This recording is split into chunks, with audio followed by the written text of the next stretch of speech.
آج تک کسی نے یہ دعویٰ نہیں کیا، میرے نبی نے دعویٰ کیا میرے پیچھے آؤ دنیا اور آخرت کی عزت پاؤ۔ ایک بدو آیا، کہنے لگا اے محمد، آپ نے کہا لبیک۔ آپ بدتمیزی کا جواب ہمیشہ محبت سے دیتے تھے، آپ نے کہا لبیک۔ کہنے لگا 3 باتیں سمجھ میں نہیں آتی تمہاری۔ آپ نے کہا کیا؟ کہ تم کہتے ہو ہم باپ دادے کا دین چھوڑ کر تیرے دین پر آئیں گے، ہم کیوں چھوڑیں گے؟ آپ کہا اچھا، اور؟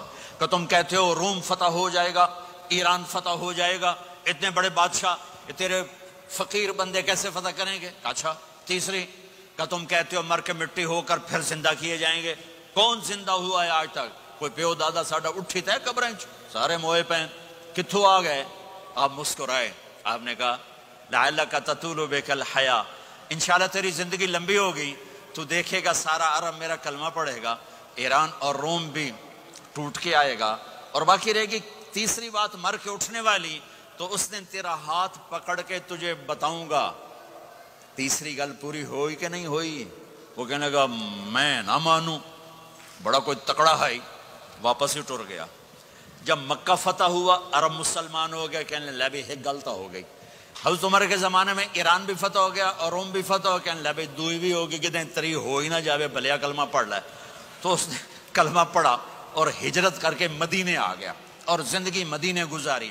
حضرت عمر جب وہ آتا ان کی مجلس میں، حضرت عمر اس کو فل پروٹوکول دیتے، تو صحابہ حیران ہوتے، ایک بدو کے لیے عمر جیسا بندہ پروٹوکول کیوں دیتا ہے؟ تو ایک دن انہوں نے فرمایا میں تمہیں بتاؤں میں سے کیوں پروٹوکول دیتا ہوں؟ میں اس مجلس میں تھا جس میں یہ آیا تھا، اور اللہ کے نبی نے اسے فرمایا تھا قیامت کے دن تیرا ہاتھ پکڑ کے تجھے یاد دلاؤں گا کہ موت کے بعد زندگی ہے کہ نہیں، اور قیامت کے دن جس کا ہاتھ میرے نبی نے پکڑ لیا جنت میں پہنچانے سے پہلے کبھی نہیں چھوڑیں گے، لہٰذا یہ بڑا خصوصی آدمی ہے، اس کو میرے نبی نے پکڑ کے جنت میں پہنچانا ہے۔ میرے بھائی بہنوں میں یہ کہنے آیا ہوں، اپنے ہاتھ چھڑا کر نبی کے ہاتھوں میں دے دو۔ میرے نبی ایک خوبصورت زندگی لے کر آئے جس میں کچھ حصہ عبادات کو، مختصر عبادات ہیں، نماز 5 وقت ہے، باقی کچھ نہیں، روزہ سال کے بعد ہے، وہ ابھی آ رہا ہے۔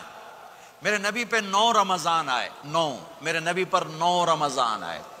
مدینہ جانے کے بعد ہجرت کے دوسرے سال شعبان کی 2 تاریخ کو پیر کے دن روزے کا فرض ہونا نازل ہوا، اور میرے نبی ستمبر میں پہنچے ہیں مدینہ منورہ، اور رمضان یوں پیچھے جا رہا ہے، ستمبر سے اگست میں آیا ہے، اگست سے جولائی میں آیا ہے، اور جولائی سے جون میں آیا ہے، اور میرے نبی اللہ کے پاس چلے گئے۔ سارا رمضان میرے نبی نے گرمی کا گزارا، 9 رمضان سارے گرمی کے روزے، اور میرے نبی کی سحری ہوتی تھی 2 کھجور اور 1 گلاس پانی پر روزہ رکھتے تھے عام طور پر، کبھی کبھی کھانے کو بھی مل جاتا تھا، لیکن 2-3 کھجوریں اور 1 گلاس پانی، اس پر میرے نبی نے 9 رمضان گزارے، اعتکاف کر کے دکھایا، پورا مہینہ 20 دن 10 دن، پھر ساری زندگی 10 دن کا اعتکاف فرمایا۔